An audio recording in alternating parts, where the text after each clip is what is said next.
wrongful arrest, discrimination, excessive use of force, harassment, violation of human rights, profiling, targeting, and now that we're getting into our court trials and testimony hearings, perjury on the stand by members of the police force. So again, that's quite broad. We also have concerns about accountability through the IPR mechanism. I have one more minute, 30 seconds, and I haven't really started getting one of the stories. If we get through all the speakers, we can also make time for additional time for people that have more to say. Okay.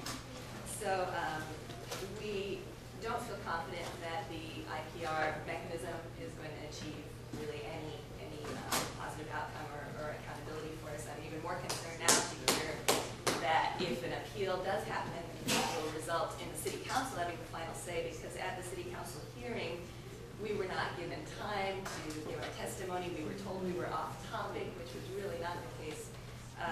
And in the end, the mayor pushed a vote earlier than anyone expected, and they voted for a regressive policy. So we don't have confidence in the city council. And these issues that other folks have raised about police incompetence, I don't think it's incompetence. I think that this is not accidental. I think this is a broad pattern we can see here of political repression. And it's really important that the community start waking up and being aware that this is really what's going on. I have a lot of stories of folks who are being targeted with false charges, wrongful charges. This young man, by the way, is 15 years old. He was hit in the face last night. But police are targeting people who they believe are leaders, and this is a seriously chilling issue that is a human rights level violation. So when we're talking about accountability, we can't get too wrapped up in these details and logistics and procedures and ordinances. We need to look at the bigger picture. These are human rights violations that are affecting our entire community. Thank you. Thank And you. thanks for working so hard. Should we have Nat mark your name? Would you like some more time if there's time at the end? Okay, you got that, Nat? So J25, you're next on the list, and after J2 we have Mary Nichols. Are people being able to hear okay in the back? I'm trying Okay. to talk loud. Talk loud. Holler. I turn my back to you, but since I was sitting in the back, I thought it'd be easier for you to look at my back than having one turn. Or you can come stand over here on one of the sides too if you like. So wherever you'd like. Okay. So I'm going to spend my 3 minutes as a representative of the group of citizens that are returning from military backgrounds and experiences that are probably more so violent or traumatic than my own. But just going through the 8-week basic training to become a soldier, it changes your very physiological and psychological filter in which you see the world. And just speaking from personal experience, I had a situation about 6 months ago where I do lots of volunteer work around town for OMSI, Hollywood Theater, Bikes for Humanity, Freebie, and one of my lingering, I guess, residuals from that military service is a heart of service. I have a serviceful heart. I want to give back to the community, and that is hard to shake. And I don't ever feel ashamed of that, and I feel very privileged to have served my country and then return to a community where I can also continue to contribute. And as a result of my wanting to participate in some kind of a civic responsibility of my own, there's a sidewalk that stretches from my work to my bus stop that was being overrun with blackberries, and nobody from ODOT or the city of Portland or Parks and Rec wanted to do anything about it, and they basically suggested to me to contact everyone else. And everyone I called said to talk to the other guy, and they said to talk to the person I first spoke with, and I never was getting anywhere. And not only that, once they decided they were going to do something, they said it might be several weeks or months before anything happened. In the meantime, people were going off the sidewalk into traffic, etc. It was, one single sidewalk producing, an avenue for two-way traffic, including pedestrians and bicycles. So I, with, maybe not the best judgment as a civilian, formerly being a soldier, I took what cheap or inexpensive tool I could find, which was a garden tool in my mind of a machete, and went down the sidewalk, proceeding to clear all of these blackberries away. And someone called the police, and rather than and I even showed them my VA card so that I could get some kind of, not preferable treatment from them, but to give them the awareness that I was a veteran, that I was going to react to them in a different way, and whatever training they might have, they should apply those tools to how they treated me. And instead they were very hostile, they were very threatening, and basically told me that I had a choice to either go to the VA hospital because I was troubled and unstable, or they were going to take me to jail, and that was it. Those were my two choices. And because I took too long to answer their question as to which of the two choices I wanted, I was thrown into the back of a patrol car and taken for in-processing and fingerprinting and wasted 3 hours of my night. And as a result, I've also wasted the last 6 months of my life trying to keep my job because they called the boss that I worked for, who ended up trying to fire me as a result of this clearing the blackberries away. And I'm just now, next week, after 6 months of battling with my job and my employers, with the help of my union representatives and some psychologists and some members of the inclusion and equality department within that organization, to actually go back to work 6 months later, just because of their inability to perceive my resistance as a defensive position. I was basically feeling threatened, and because of my role as a soldier and my limitations, just seeing the world through that filter, I just locked up. And I went into a defensive position, and they thought that was threatening, and as a result, they responded in a way that's cost me 6 months. And that's frustrating to me, that they don't have the tools available to be in a more civil manner with their citizens. Thank you. I really want to honor and appreciate that. This is another example of a story that there's a lot to it, right? There's a lot more that I think if we had more time, we could really learn a lot and get a lot out of that. So thank you for really working hard to pull out the key pieces so that the committee can hear that and still have time for the next folks to come on. Okay, great. So we have Mary Nichols that's the next on the stack, and Rochelle. Sorry about that.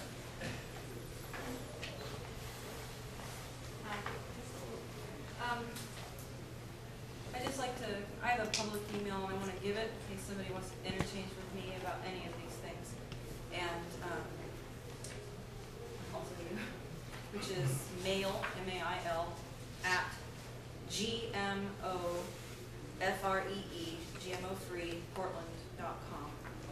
That's to everyone there. Jared's getting that up in the notes. And I'm going to be random in my comments, because these are a list of things that I hope that we can talk about further that I witnessed.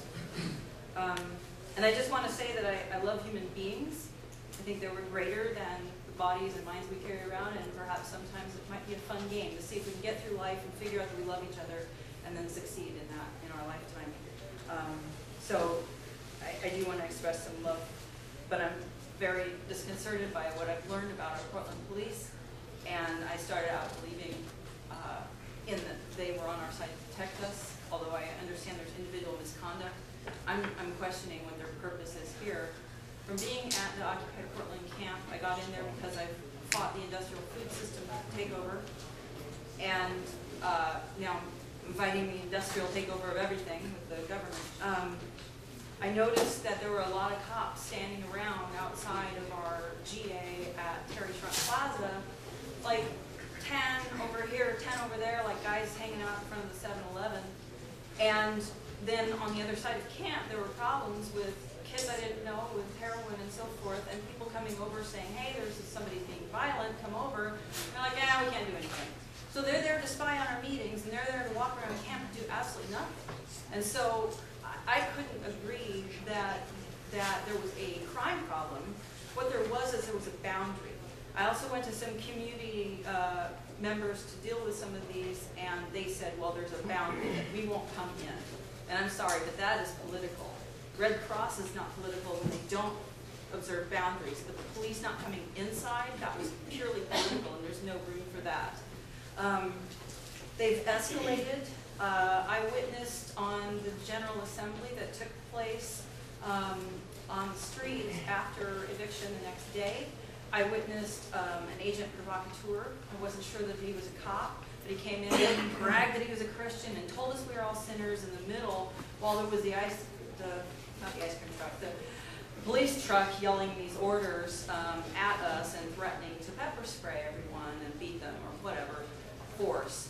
And during that time, this man comes up and interrupts our GA and says that we're all sinners. And it was so obvious that he was just a one-dimensional, made-up character. Never seen him around before.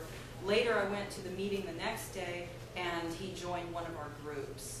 And then he got some information that we were thinking about going over to a park, and then he left with his buddy. So yes, he was a cop. He's been identified as a cop. He was there to get us hurt. He was there to get us hurt. It was tense. We were attempting to be peaceful. There was a lady facilitating who said, we are a peaceful people. We had to do that in order to show the cops that we weren't going to start a problem, and they sent somebody in to try to get us in that escalated situation. And there has been a lot of show of escalation. So real quick, a couple of notes. I did see Ms. Baptista speaking in the December 8th or December 16th. I don't know. It was, I testified. It was police accountability with the CRC here. And what I noticed was that she had bureaucratic responses. We were told that we need to stay on topic when we're there to talk about police accountability. She was there to defend a process and say that this was adequate, but these processes were treated like a case file. I'd like to talk later if I could get on. Can you mark that? Sorry about that. I didn't see I was up. I'm going to make sure I get the email.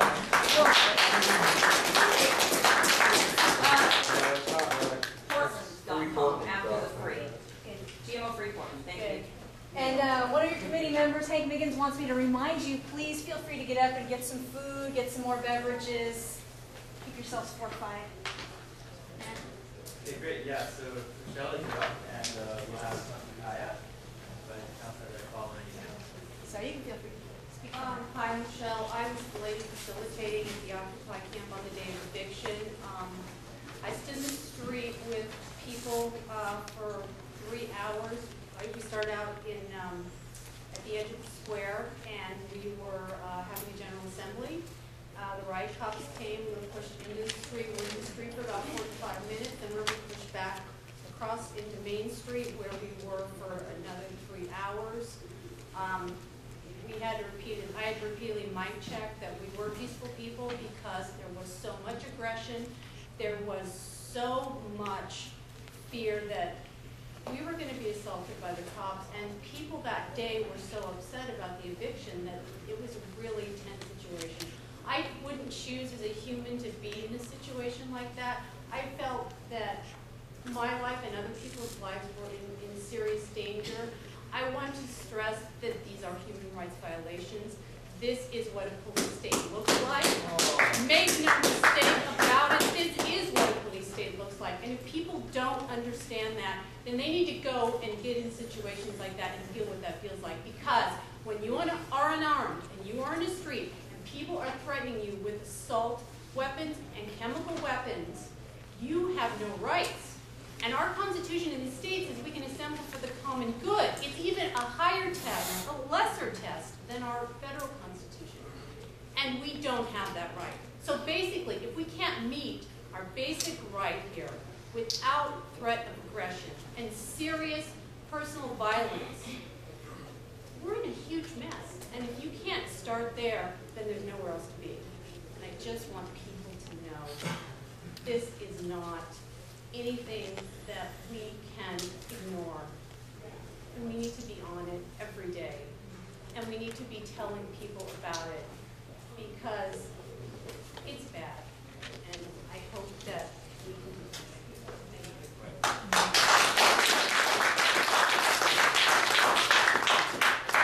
I am glad that folks are really showing. I think from my position up here, it's actually easier to see sort of the magnitude of response physically, like visually, than even claps. It's easier to tell sort of how many people. So just letting you know, I don't know how that is for committee members. Okay, yeah, so that really helps. So I'm not saying don't clap. I'm just saying like do show that hand if you want.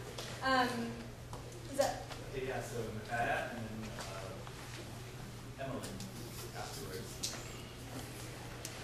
All right, ladies and gentlemen, I came here tonight because, you know, I served my country as a United States Marine for 8 years, from April 2001 to May of 2009. I've been a part of Occupy Portland since October 6th, and I'm going to be straight honest with the council. What I see is an absolute lack of professionalism. I see untrained police officers. I see police officers who are using their emotions instead of their logical skills. Mind you, I did 4 deployments to Iraq. I've lost 5 friends. I have friends who are walking around without arms, one that's walking around without a leg, and one that killed himself. I know the stresses of combat. I know the stresses that some of these police officers face on a day-to-day level, but I've experienced it on a scale 1,000 times more potent than they ever have. You know? And what I see with these police officers is they are not trained. They're using their emotion. They're not using logic. They're using highly aggressive tactics. Tactics that will put me in prison if I had used them in Iraq. And somebody somewhere has to do something about this. Because this is completely unreasonable in the United States of America that citizens who are marching peacefully are dealing with police officers in one of the wealthiest countries in the world who are untrained, have weapons that I didn't even carry in Iraq. You know, these guys, we're literally giving these men and women weapons that we did not have in Iraq. And they're using them on their own citizens. And they're not afraid. And they taunt us. I've had, as a veteran, wearing things like this, I've had police officers taunt me. You know? And all that does is make me angry. You know? Normally, I wouldn't come to, you know, a community meeting like this. You know? And I really want the council to know that's how pissed off I am. Something has to be done. These officers need to be trained. The ones who are committing these acts against citizens need to be dealt with. This is ridiculous. This will be ridiculous for the military, and it is way too ridiculous to be dealing with this in a civilian population here in the United States.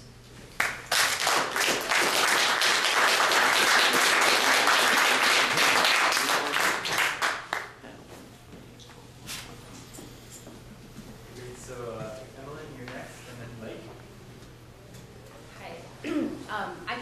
I know there are people in this room who can have more direct encounters with officers last night, but I can't speak to what I saw last night. There were probably 50 to 70 people marching. People were on the sidewalk. It was a small crowd. They were standing in solidarity with people seeking democratic freedoms elsewhere in Egypt and elsewhere abroad. We saw cops harass people. We saw cops taunt people. The cops, like, very purposely and explicitly would wait until the march was broken off between 2 sides of the street while the crosswalk was closed and plant bicycles or motorcycles or horses in the street, thus breaking up the march. There's absolutely no legal or public safety justification for trying to break up the march. The sole purpose of that is to try to silence peaceful dissent in the streets of downtown Portland. That's the only purpose of that, is to break up the march, like lose morale of the march and silence dissent. Police officers should not be trying to silence dissent in this country. That is not a public safety issue. That is not within the scope of what they should be doing. That only serves powers that be in the city and in other levels of the government in, you know, silencing peaceful, nonviolent dissent in this country. There were cops grabbed people from crosswalk and charged them with violations for crimes, you know, jaywalking and other crimes that are happening probably hundreds, if not thousands of times a day in Portland. Like there was no reason to arrest these people on some sort of legitimate, like you're breaking the law grounds. It was solely a tactic, along with blocking up crosswalks, trying to break up the march, intimidating people, coming out to a small, unarmed, peaceful march in huge numbers with horses, motorcycles, bikes, and riot gear. The sole purpose of that is to silence public dissent. And that is not what police officers in this country should be doing.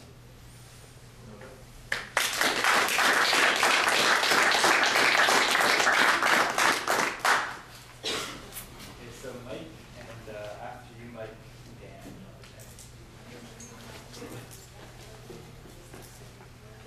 Hello.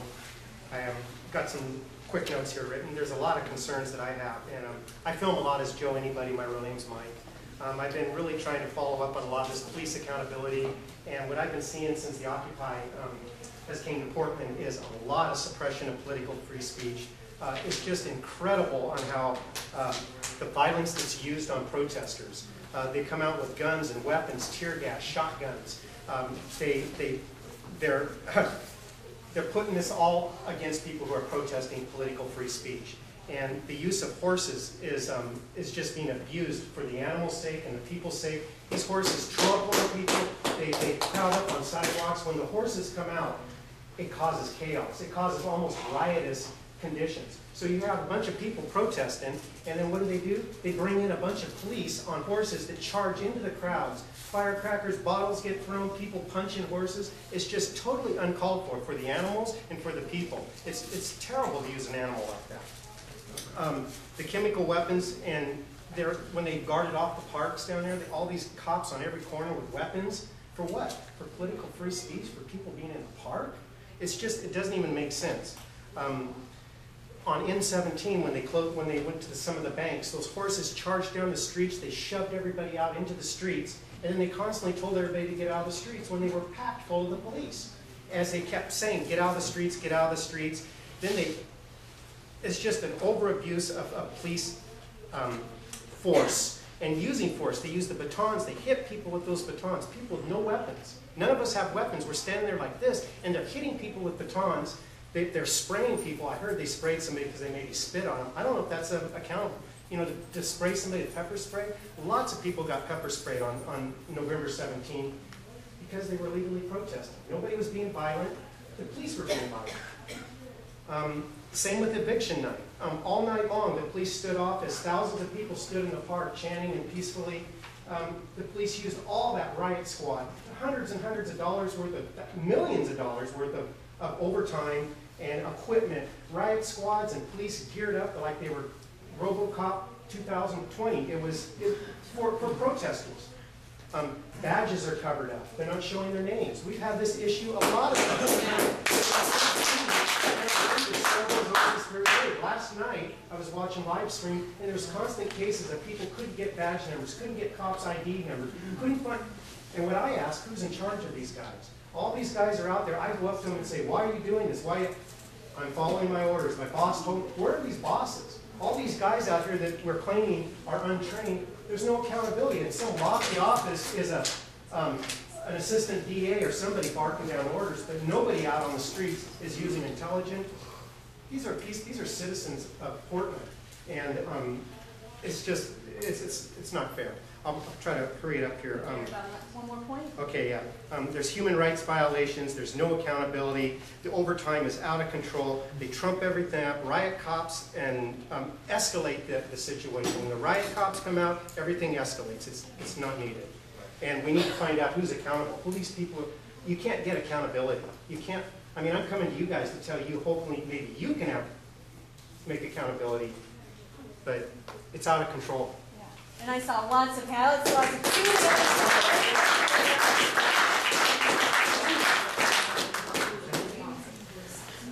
So, yeah. Probably order the bosses and who those bosses are. Yeah, who the bosses are. So lots of hands go way up. You've got that police covering up there. Just want to take a minute to just acknowledge we're hearing a lot of stories from folks that have been really out there, really trying to exercise their rights for free political speech out in our community, and really feeling like, you know, from the start, kind of people feeling like your experience of police has really changed. You're kind of brought up to really feel trusting, and you've really felt now at risk. You're concerned for your own safety, other people's animals. A lot of people really having strong concerns about what it feels like to have those animals coming at you, and also your concern for the animals themselves in those kind of situations. A lot of concerns about accountability pieces or training issues. Why aren't we getting kind of comparable sort of standards as what we're expecting our military service people to live up to in foreign countries when we're talking about domestic issues? And kind of even sort of outside of that, just sort of the community member, I kind of lost track of where you were, talking about trying to get the blackberry vines right off the sidewalk, you know, and just kind of wanting to be seen for who you are, and feeling like you get at least a minute of kind of some understanding from the officer in terms of the response that's kind of being generated, and kind of being able to work through that situation in a way that's actually going to be safe for you and kind of get through that situation. really long-term effects for you as a community member. I know that's kind of not everything we've talked about. I'm just sitting with a lot of input so far. I'm curious, how many more folks do we have that we want to try and get through to hear from? We have 6 more folks on the list. 6 more, yeah, good. And are there more people that are not on the list? I know we have some we want to come back to. Anybody that's not been able to speak that's not on the list yet, go ahead and let Nat see you so he can get you on the list. And check with the cards. So you have cards that you would prefer to have read. You can pass those along to Nat and he'll get those. Actually, Phil, can you maybe kind of just make eye contact with people, just kind of silently just see if there's anybody that wants to get a card read? Thanks. And we do have one other thing. Several people have told me they have video footage they want to share with the committee. So Yeah. if there's some way to get that too. Is there a place to submit that to the committee, video footage that you could take a look at later? So folks that have, does anybody here have video footage that we're already sharing? So, could you please send an email to us at the CRC site, Let's put that on Cassandra's chart pack so that it'll be more visible. letting us know that you'd like us to look at the video, and then folks who are far more adept at understanding how you actually accomplish that will get back to me and to you. Email YouTube.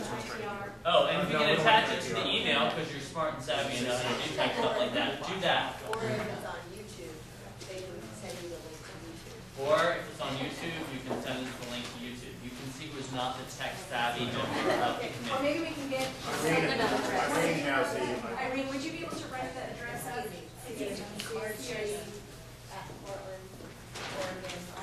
Could I ask a question? Would the panel, after we finish, respond, or somebody represent, not the history, just what you heard tonight, Yes, what your feelings are? that is absolutely part of the plan for tonight. So we're actually saving some time because we want to make as much time for your input as possible. But we want you to hear from really each of the panelists exactly what you said, kind of what did people hear, is there new information, is there something that's really resonating for you, that really concerns you, that's really kind of ringing in your ears from what you've heard tonight, or is there something that you found that you maybe take action on, or you've got some useful information to hand back to people. So we will take time to go through that. Thank you. And I was also just told that this information is in the packet that is on the back table, so if you want to pick that up and take it with you. It's on the front page. On the front page. May I also add that we will hear your concerns outside of City Hall. If you want to just email us, we'll meet you somewhere outside of City Hall today.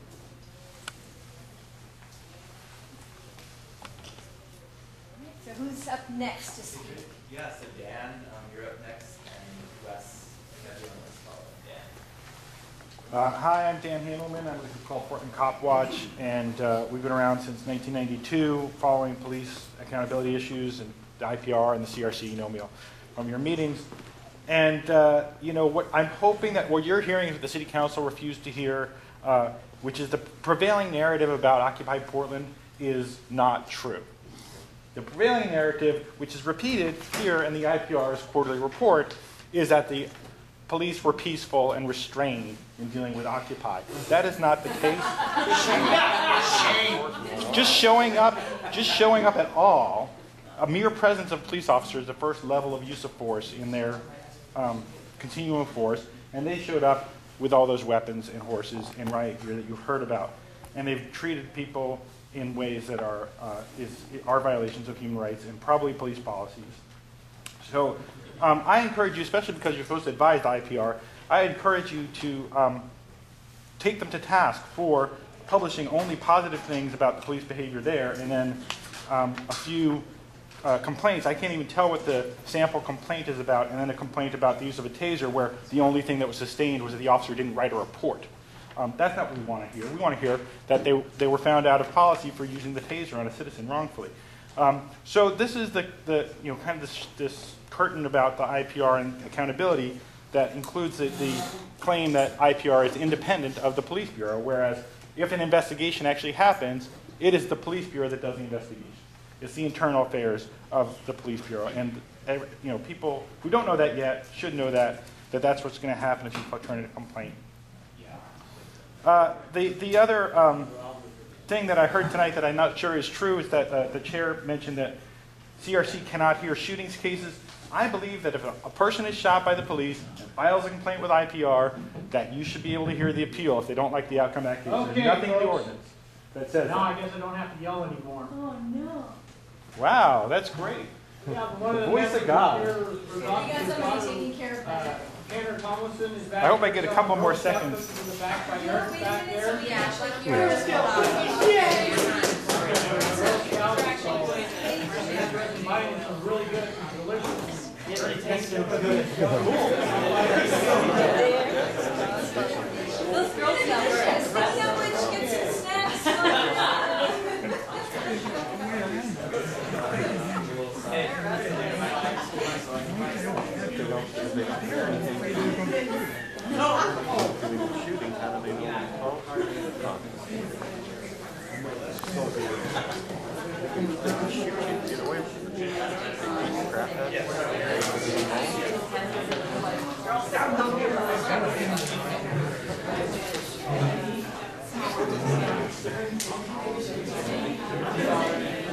It becomes an impromptu break.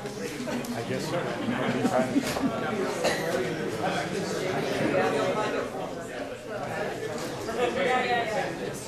Okay, can we go back to Dan? Yeah, let's go back to Dan. All right. Everybody, attention. Thank you, Mike.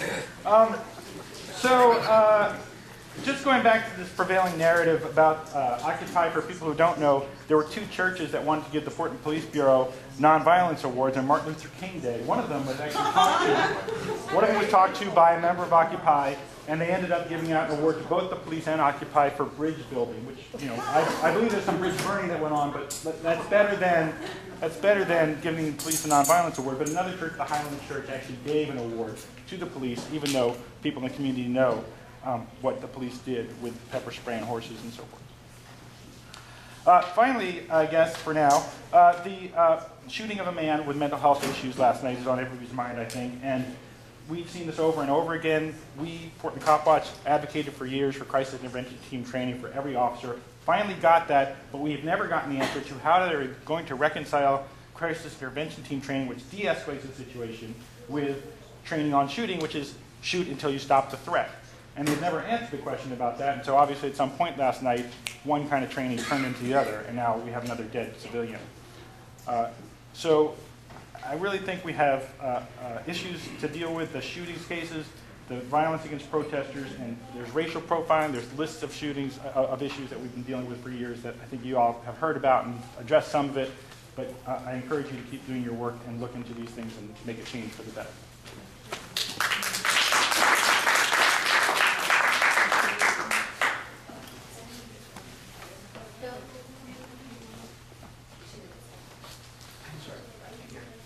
Can you mind taking over as timekeeper? Our timekeeper has stepped out. As long as you have a watch. I do not. Okay. Go fast, nobody please.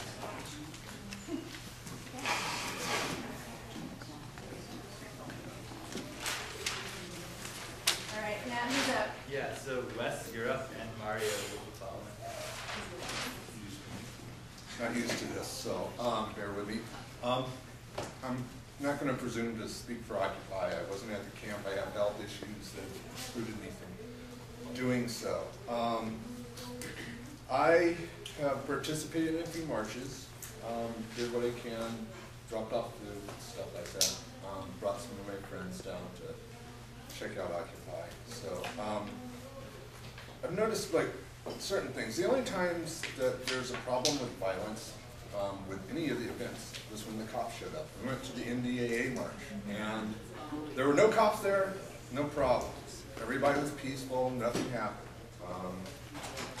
And it just makes me wonder, one of the things seems to be is that the police, and this is true of most paramilitary and military organizations, they're seeing people as us or them. Anybody who's not us is the enemy, which is happens to be happening a lot here in Portland.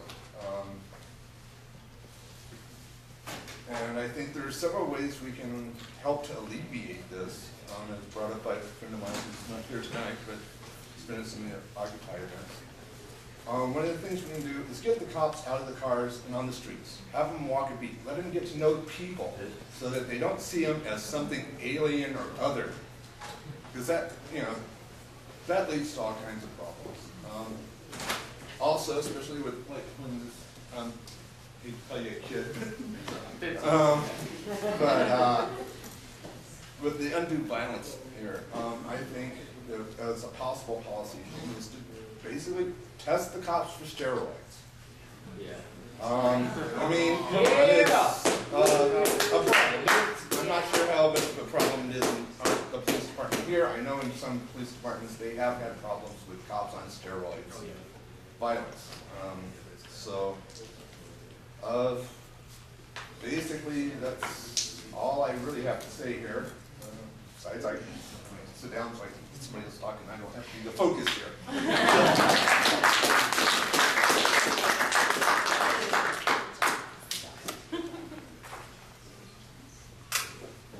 Okay, great. So Mario, and then following Mario, Monica Lorde. How's it going, everybody? My name is Mario. Born and raised in Portland, Oregon. I lived on the Oregon coast as a young child. Moved back here for high school. Went to Grant High School. I love this town. I have a lot of history in this town. My father's an immigrant, and my mother is home. She was born here, or whatever. Nonetheless, I have a lot of history in this town, and the thing for me that really frustrates me, I think that the committee right here can take action on this. I witnessed this young man get hit in the face, and I have a video of the cop, and there is no violence towards him. People are yelling at him because they're showing up and they're pushing people, and I physically was pushed, and so I'm like, cut this out. This is ridiculous, but at the moment, the tensions are very high because the police show up with live ammunition. And basically, I would like to ask that this committee right here files a Freedom of Information Act with the federal government to know exactly why our police are monitoring our social media, and they see what is going on and why we are marching in a certain spot and why they can have riot police on call. Why are riot police on call for a peaceful, nonviolent protest that's in solidarity with people all across the globe? Why is that happening? And I want to empower this committee to act for our community as a whole to know exactly why the federal government, or if the federal government has anything to do with monitoring of the social medias and the movement in terms of a change of policies, a change of the politic at hand. There is ridiculous amounts of social inequality. War for profit. Corporations have colonized this country and colonized the earth. And it is gone against our basic human rights and human necessities as people, no matter what country you're from. And the thing that I would like to say is that I was arrested on the November 13th, the day after the eviction night, where we had a great celebration for the power of the people. People trusted the police and what they said. They left, and then we were left. We had that GA. She held it down and had people held it down for us at that time. I was arrested at that time, but that morning, I was stopped in the middle of the street for exactly why I was giving a ticket last night for illegally walking across the street. But I know the law. I'm no fool. If there is no car coming across, then it is legal for me to disobey some red hand. That is a legal seizure. That is against my rights. Illegal search and seizure is stopping your movement.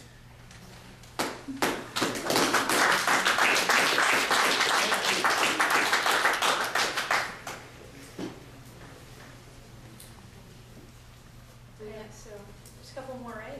Yeah. We have 3 more. So Monica and then Kate after. I'm not going to repeat a lot of the things that were said here today because I agree wholeheartedly with all of our experiences.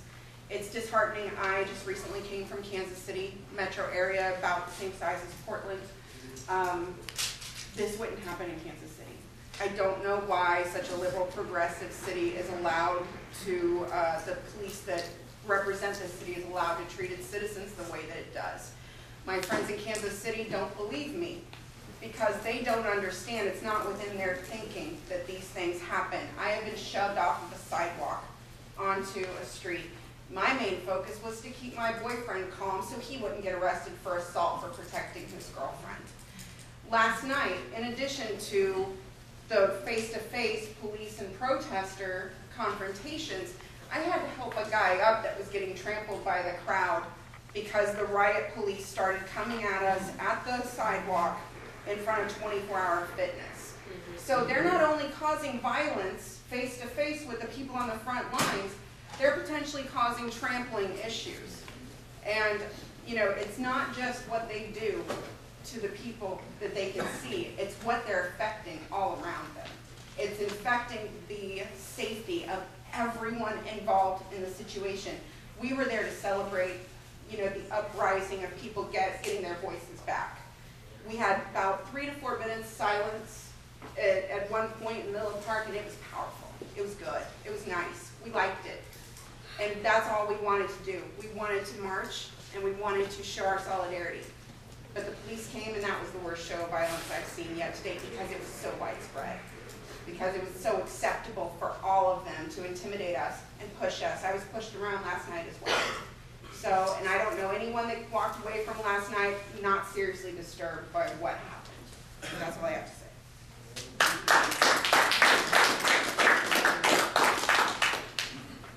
Okay, so Kate, you're up next, and then Joel, and we did just get one person to sign up. So, yeah. I don't want to be on camera. So I wanted to talk to you guys about a couple things. One is, I didn't know any of you existed.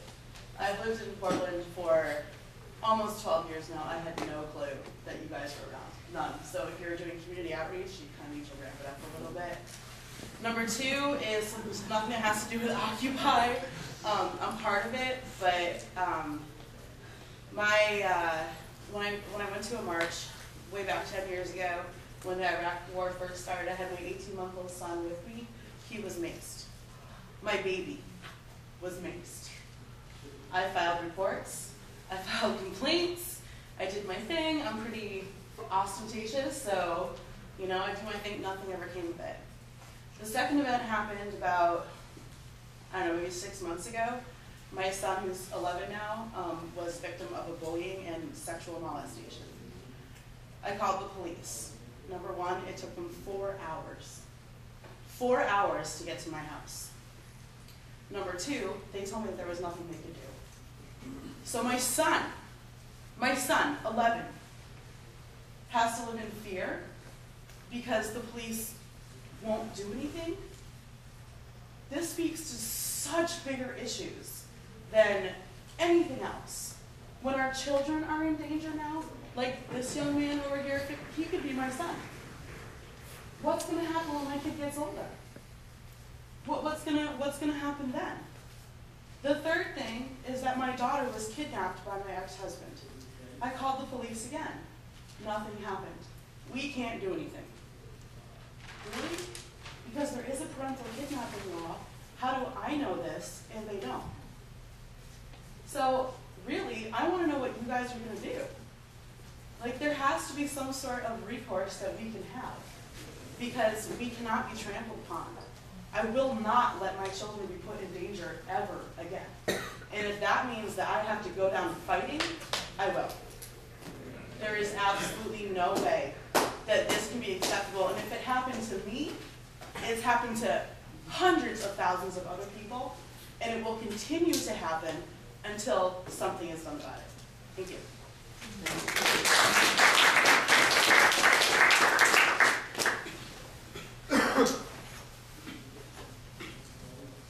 A lot of stories real close to home. Next. Yeah.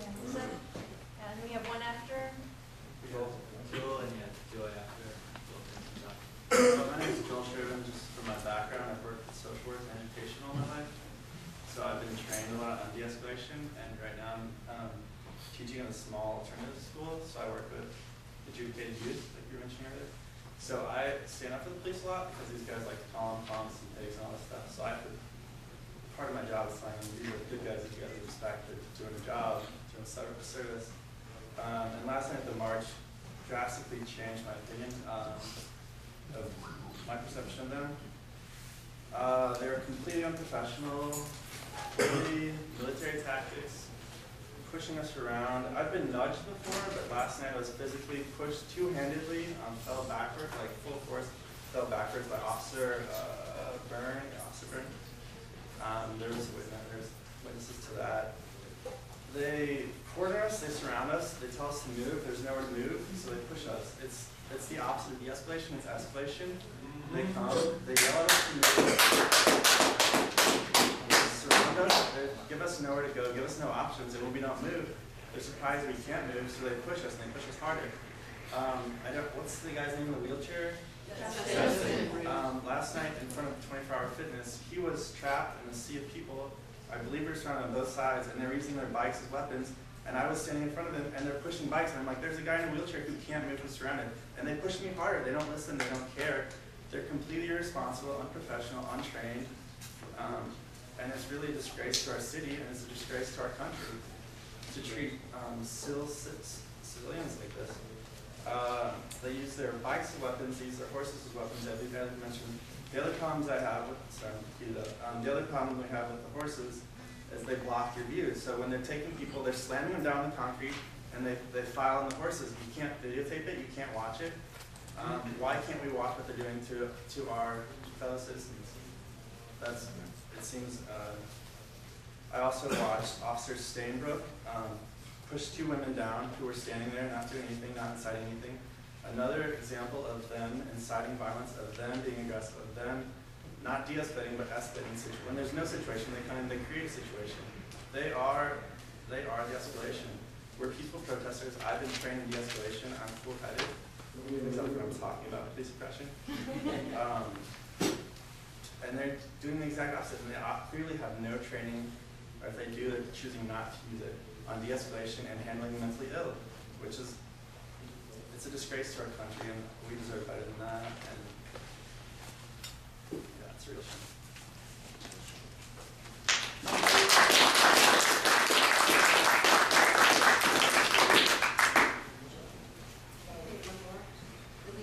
One more, and then I think we may have a couple of minutes to give back to folks who wanted to add to their thoughts. Okay, we're gonna prioritize the people who want to speak once, and we're gonna make sure we leave some time for folks here on the panel to respond. So if we have more, we'll hand back a minute or two to folks who want to speak a second time. So we back to you in the back. Is that you next? Okay, thanks. So really tired from being at the march last night and sleeping outside the Justice Center, waiting for my friends to come out, so please bear with me. So I got videotape last night of police brutality going on. Definitely, I haven't seen it like this ever, with the horses, with the bikes, the cops on motorcycles, the bike cops using their bikes as weapons. And I think it's kind of funny to some creative ideas with that one. But yeah, I saw a lot of my friends get hurt last night and get cornered out outside of Main Street. And they surrounded everyone and pushed them up against the fence. They cornered them and targeted them. This is not okay. I do not trust them.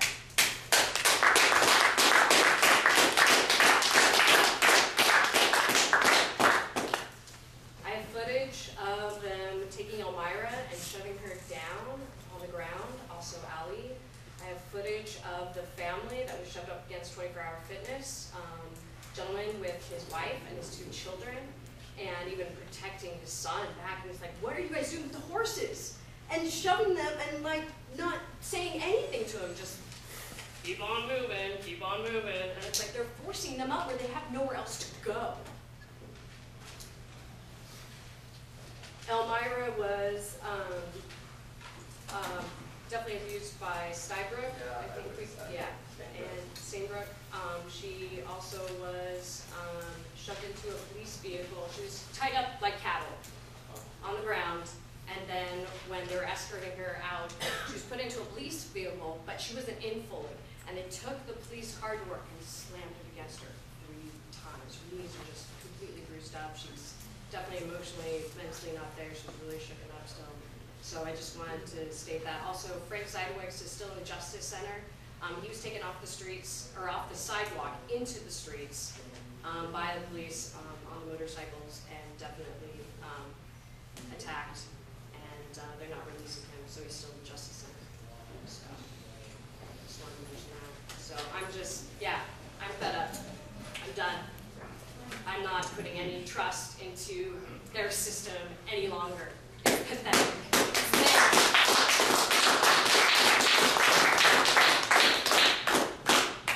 Just kind of before we move on to the next one, sort of one of the things we sometimes hear with people who come to talk about police issues is that not everybody does grow up with a sense of trust in police and law enforcement. But it sounds like I'm hearing a lot of people here who felt like you had that sense of trust. And for you, you had some experiences that now it's really changed. So I'm just curious, like for how many people does that feel like that's true? It was there and it's lost. Never has. And then for how many people feel like it was more like you never got the chance to have trust in your law enforcement? Neither of those, actually. And neither of those, yeah. How many people? Yeah, neither. Neither. Yeah. Thanks. All right. So we had one more person who hasn't spoken yet. 2 more who haven't spoken. I think that maybe all we'll have time for, but we'll double check. How's it going? So you guys like a government agency, this committee? Or you guys are independent? That's my first question. I'm asking the committee. City We're volunteer citizens. Okay, cool. Volunteered, unpaid citizens. Good stuff. Awesome. So I wanted to touch on the videos of Elmira that she had of Officer Steinbrook throwing her to the ground, standing in the car. I watched that myself and was, completely appalled and disgusted by that. Also, a brother named Justin James Bridges, who is still in a wheelchair right now from the beating he received from them, some of which was videotaped. I mean, he's still in a wheelchair. I've been staying with him and helping him out lately, and he's like still in a wheelchair trying to play guitar again. I think that's pretty disgusting. We play more music soon. Somebody mentioned about social media. I read something recently about Facebook. The owner and the ex-marketing director of Facebook, Zuckerberg siblings, Randy Zuckerberg, I forget the dude's name. They went to the Bilderberg meeting and advocated like all internet privacy be removed, forcing everyone to use their full names and all internet accounts in the name of protecting us from cyberbullying, which obviously is total crap. Wanted to say, Portland police have a long history of murdering people. I heard that since I was a teenager, That's nothing new, so you just said something about another state, was appalled by what happened in this state, and wouldn't believe it never happened there. I'm glad to hear that. You guys didn't know they're staffing the FEMA internment camps, concentration camps that they have set up for people, so I don't know where they're going with this, That's where they're looking to go with it. I feel like the police should realize that eventually, those who are hired by the oppressors to brutalize their fellow people will be discarded and no longer needed and treated with just the same prejudice that we're being treated with right now. So they should all be aware of that, Thank you. And I was very happy with the fact that they said that we have a budget shortage now due to the fact of Occupy. Master had to spray us in the face with pepper, now we have to pay for that. It's going to cost the budget's going to be cut now, And if you love your fellow human beings, if you love humanity, we have to stand up to the boot stamping in the face of humanity, to quote George Orwell, and brutalizing men, women, and children when we attempt to stand up against the oppression. Bless you guys, love you guys.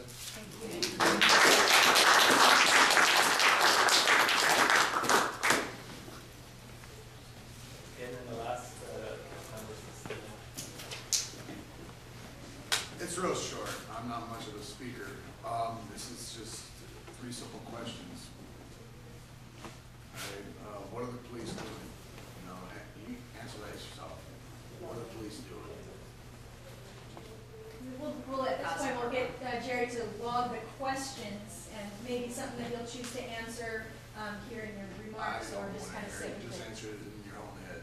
Yeah, there you go. Do they have a protocol? Answer that in your head. Now, here's the big one, all right? This is what's kind of pissing me off, big court, all right? Are the police in this situation using us to refine their tactics? Okay, for instance, I've been on like every march series. I love marches, you know, it's a blast. I have a good time, and it's really, I love the people, and I love the energy. Every time I'm on a march, when the police are there getting aggro with us, they seem to have a different quirk, different slight to what they're doing. In my opinion, which, you know, you can, whatever, anyone's got an opinion, right? They're using us to refine their tactics. I'd like to know this. Really, I would like to know, are we the guinea pigs? And so I'd like to know that. That's all I got.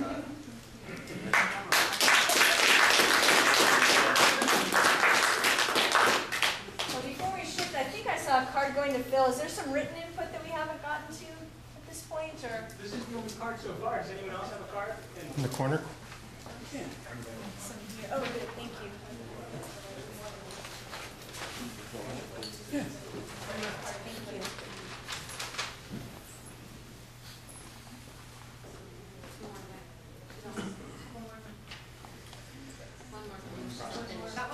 I'm sorry, you're trying to tell me where it is. Oh, she's not finished, okay. Are these things,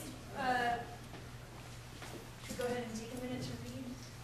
That mine was not intended. The longer one? Yeah. No, okay, so this one, shorter one, yes? I'll go ahead, this one, we must trust you.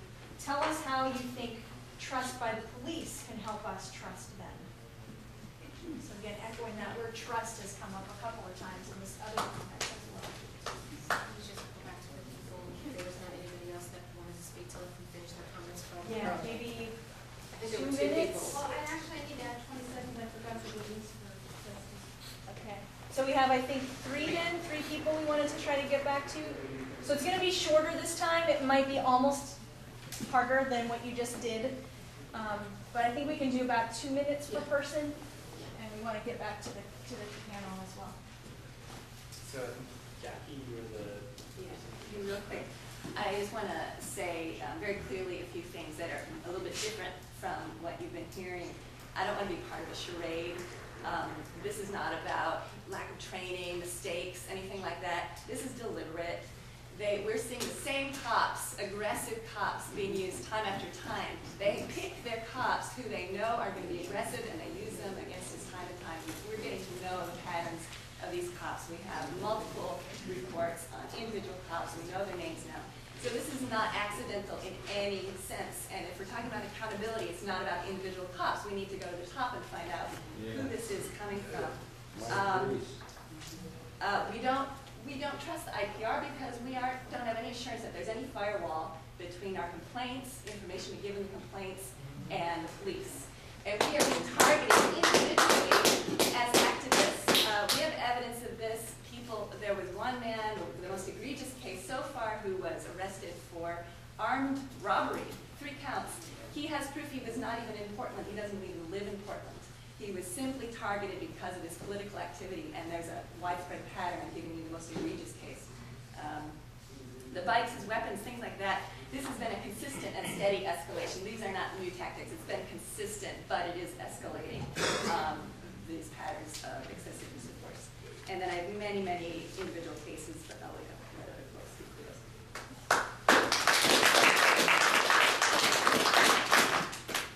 Okay, so Mary Nichols. Thanks for extra time. Not the most important. I just have a long list. First of all, if this is a pattern to stop us, Occupy, from wanting our right to assembly, because we need 24/7 assembly in order to get things done. We're there to work. We need to be able to go there and work every day and bring in more people until we solve these problems. So if the police think that by escalating their tactics against us is going to stop us, it is not. All right. So I am concerned I am concerned about that future.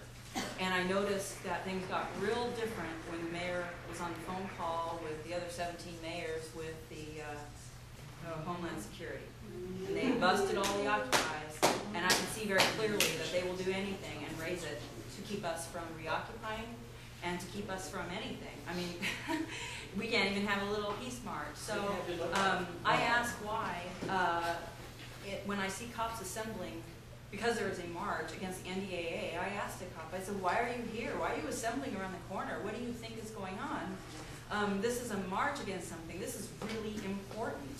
This NDAA law is really important for us to be here. He said, I agree. Well, okay, why are you here? Because my boss told me. Okay. So the Freedom of Information Act, I really want to second that.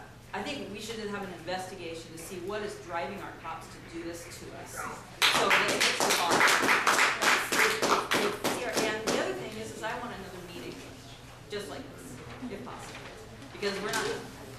I want to add my testimony that I did see cops make a promise that if we took a tent down in Szymanski Park, we could stay there.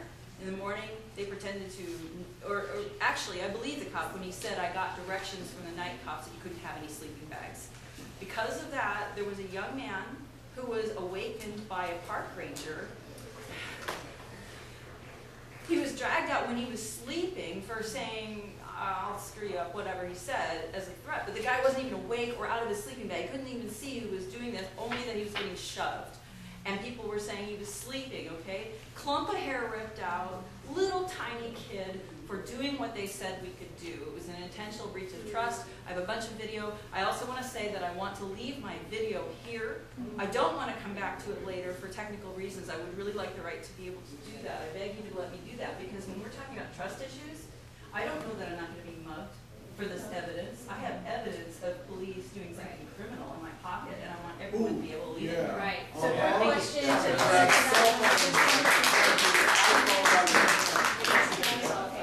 iPhones right out of your hand. I have me grabbing iPhones out of your hand. It sounds like that really struck a chord and a nerve with some folks. I want to quickly go to the, I think it was you who had one more thing you wanted to add. Somebody hasn't spoken yet who requested to read it. I'm afraid we don't, I can't add another 4 minutes. I'll be Go ahead, okay, yeah. She was also. Yeah. So my word is witness. I want to talk about 3 witness things. One, I want to witness for Justin James Bridges, who is still in a wheelchair. He was signing as a facilitator, co-facilitating with me at that GA when he was assaulted. So he was assuming a very peaceful position facilitating. 2, when we were in the street for 3 hours, we stayed there so we could witness Mario and 20-some other people being arrested because we were really fearing for their safety by cop brutality. So we were witnessing in the street for them, and we didn't leave until they were all arrested because we wanted to witness for them. And 3, everybody should come and witness what's going on, because if you come and witness, you will say no more of this. So everybody, encourage everybody you know to come and be a witness to this, because maybe then people will say no.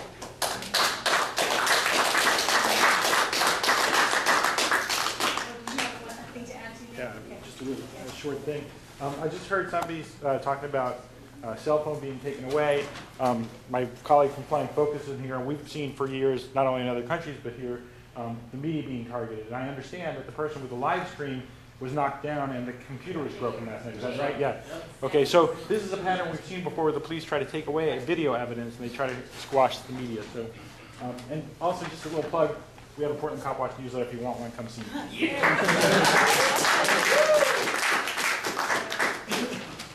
So I want to acknowledge it sounded like there was one more person who we're not going to be able to have to make time to hear from you verbally here, but do please use the comment card, and anyone else who has something that you didn't get the chance to speak to, please write it or email it to the committee. Terry, I would take Sherry's prerogative and say we'll see somewhere 15 minutes to allow that person to talk. Oh, want to do that? Yeah. Okay, because I want to honor that there was, even from the audience, there was kind of some real interest in hearing some reaction from you. So I want to make sure there's time for that. So who was the person that would like to speak? Okay, great, so we're doing 4 minutes. If you can do it a little less.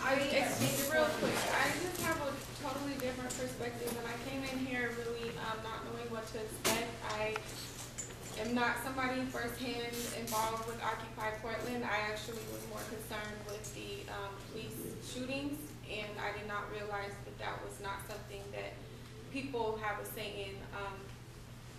Because for me, I have 6 boys, and if they become mentally unstable, it's going to be a concern to me to call the police when they keep getting murdered. But I'm going to just set that aside. And I want to say the media has totally misled just people like me. I don't have time to be at Occupy Portland because I'm too busy raising my children. However, when I turn on the news to try to stay involved, it's always mental health issues. It's always the police got hit here, the police got hurt here, and then the drug overdoses. So I want to please ask you to take to Mayor Adams, why don't you invest some of this money that has all these police out here harassing peaceful protesters to take it to mental health counselors and drug and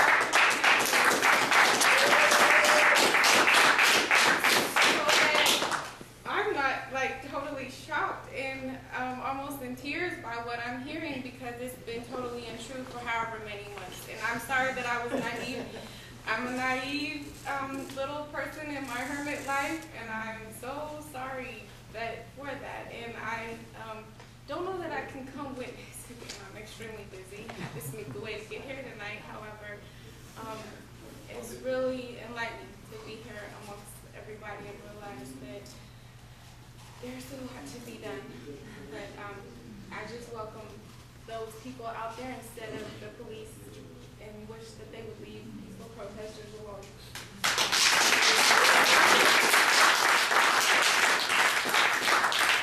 And I'm glad we got to take some time for that, so thanks Jamie and the group, because I think you've kind of brought out a piece that we didn't spend as much time talking about today, which is really around those issues of mental health. They were mentioned a few times by Dan and others, so thank you.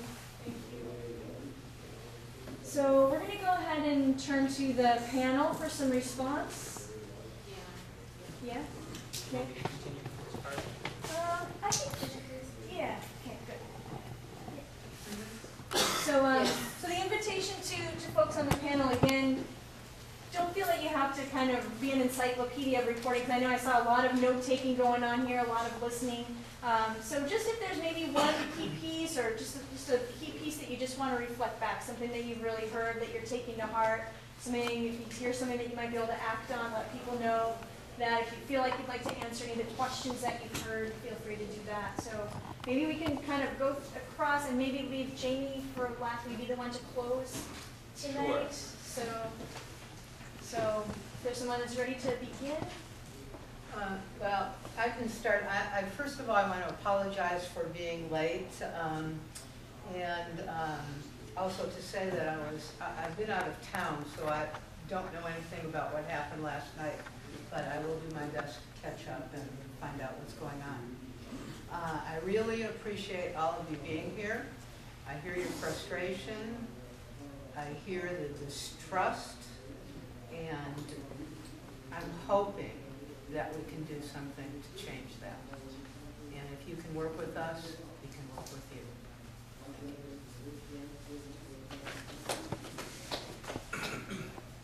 Thank you all for coming and having your piece heard. I need to tell you that there is a charter review commission currently in force, and there is a subcommittee that is working on police accountability. The last meeting was a week ago, and one of the main issues that was on the table, a couple of them, one was the horses, bicycles as weapons, and drug testing. And I don't have a date when the next meeting is going to be, but I would advise you that that is another outlet that you have. Where would people look online to find meeting information? Charter review. Portland Charter Review Commission. Portland Charter Review Commission, so we'll get that up into these chart pack notes. Might want to jot it down. It's next Tuesday at 6.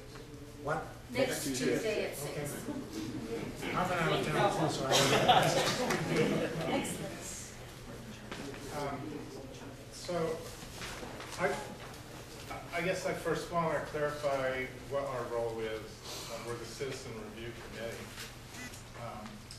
We can't go out and take affirmative action on individual cases. That's not our job. We don't prosecute police misconduct. What we do is we hear cases that have been filed. You have to go down to IPR and file a case. You got to get the ball rolling. They'll help you do that, but you have to do that for us to get involved in a specific instance of conduct. Now, we can make policy recommendations, and we do that. We have a degree of influence. It's not great. I'm a trial attorney. I've handled police misconduct cases, both suing police officers and defending police officers in Chicago and in DC. And I will tell you, in my opinion, that one of the best ways to create change is to get a good court case going. And I would draw a parallel with race and the way the NAACP got integration passed is they picked cases. They picked cases to bring, and they pushed them, and they pushed them, and they were based on facts. Sean talked about something tonight. There's witnesses. It's nice to hear it in a meeting, but if you have a case, file it. Find a good attorney and file the case and push it. A lot of people raised general gripes. The gentleman, Joe, I think, that talked about shootings. I understand that. I understand your complaint. That's not the kind of thing to bring the court case over. That's not an individual fact-based instance where you can point your finger at somebody and say, he injured me, they saw it. That's what you need. And you bring that, you push that, and you know what causes change? The city having to pay out verdicts. Bad publicity. A messy court case. So what I'm telling you is we can do so much from here, but you can do a hell of a lot from your end. But you have to pick it tactically, strategically, and run with it. What's the IPR, brother? There's an IPR? That's me. That's you?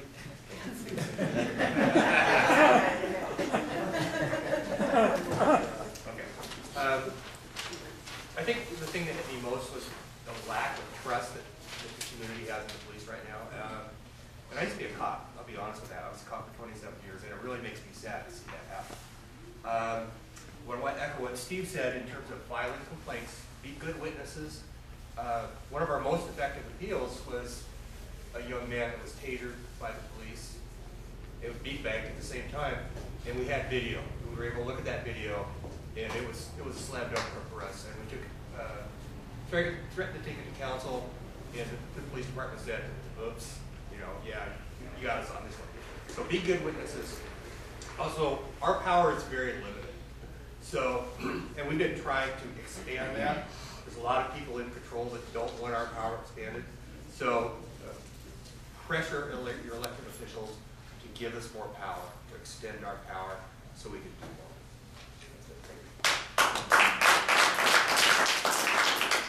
Real quick pause just before Lauren goes. A couple people have mentioned just inviting people to contact IPR. Just want to know, would it be you, Mary Beth? Would it be Irene? Who is there a face of a person they would talk to?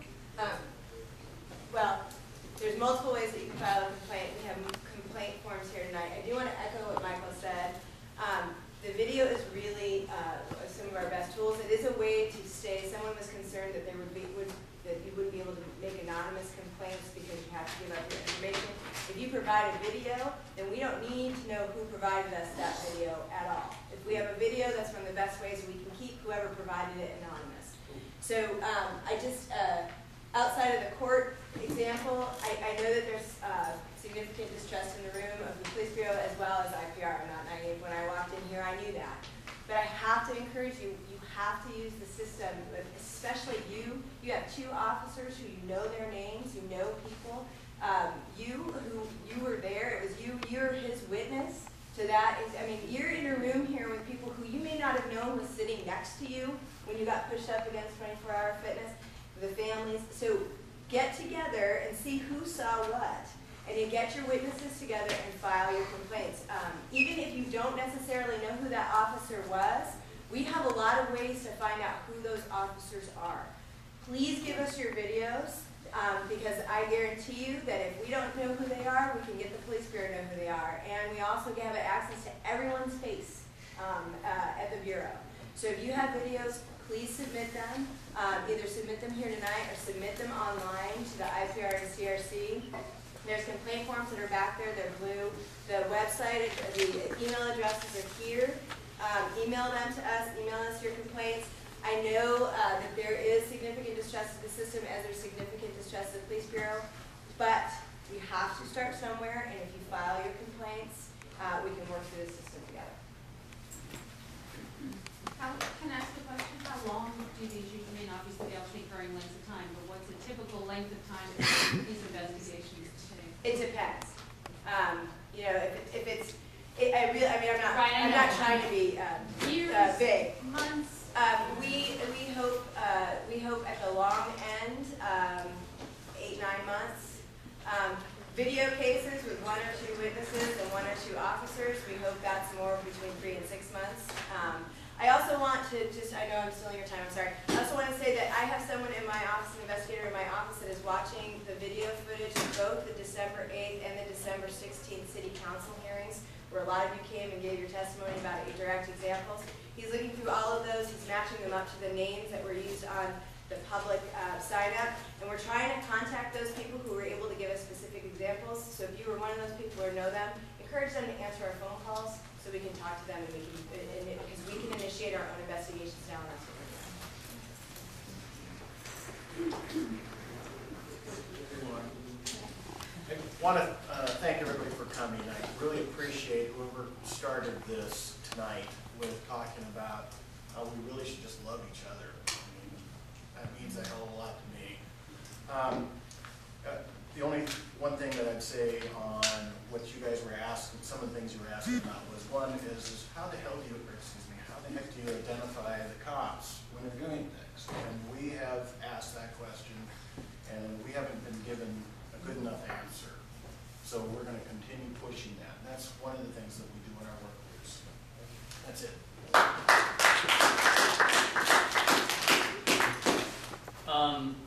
So I want to thank everybody for coming tonight as well. We can't be everywhere. We're not in your shoes, and it's important, I think, for us to hear directly from the community about what your concerns are. We're not necessarily going to meet all of those concerns or transform the system today, tomorrow, or next week. But if we all get together and talk about these things, and we can better understand what your concerns are, we can do what we can within our limited power and scope to try to make changes in bureau policy. I could give you some nerdy examples about how that's worked in the past, but I don't think that's a good use of our time. But there have been, from citizen complaints, changes to bureau policy which lead to better outcomes for people in the future. Some of the things that I heard about tonight that impressed me or worried me are yesterday. I mean, I read about it in the paper a bit, and I think there was a very short blurb, but I was not aware that folks felt so mistreated. We have, I think, a 15-year-old here who indicates he was hit in the face 3 times. We've got witnesses and video. Ms. Baptiste just sort of stole my thunder. There's a complaint process. Please file a complaint so that that can be investigated, because if it occurred as described, I suspect there was a bureau member or 3 who violated bureau policy who should be disciplined. And it doesn't matter what I think about that. If nobody files a complaint, nothing is going to happen about it. So I understand there are concerns and trust issues with IPR and the police, and I'm sorry about that, but you're not going to create change. You're not going to come here and pound your fists in the table and get anything to change if you don't have the courage to file a complaint and say what happened to me by this police member was wrong. It's illegal, it's immoral, or at least it violates bureau policy, please discipline them. So I would encourage folks to do that. I was unaware that bikes, a new theme that I haven't heard before, and I've been doing this for a while, bikes being used as weapons, horses being used as weapons, horses obscuring people's ability to see what's going on. Those are all new issues that I've not heard complained about before. And I'm sorry, I've done, this is my fourth. Yes. Well, if you sit in my shoes, then you could hear all of the other complaints and things that have not been raised tonight. I think there have been, things happen in waves. There have been a bunch of protests and the Occupy Portland movement is going on, so that's raising new issues that people have not been worried about in my tenure on the CRC. So I'm happy to have you here tonight. It will allow us to figure out what we're going to focus our energy on in terms of making bureau recommendations and policies, and perhaps I'll see some of you at an appeal or hear from you that your investigation occurred and your bureau member was disciplined. That information is far more transparent than it used to be.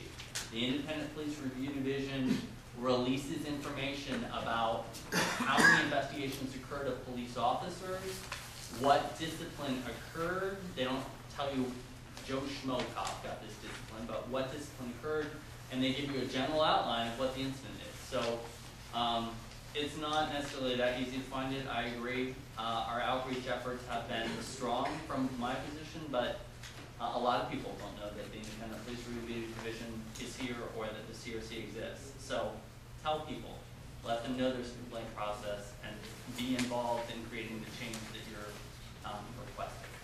Thank you for being here. Thank you. Thank you.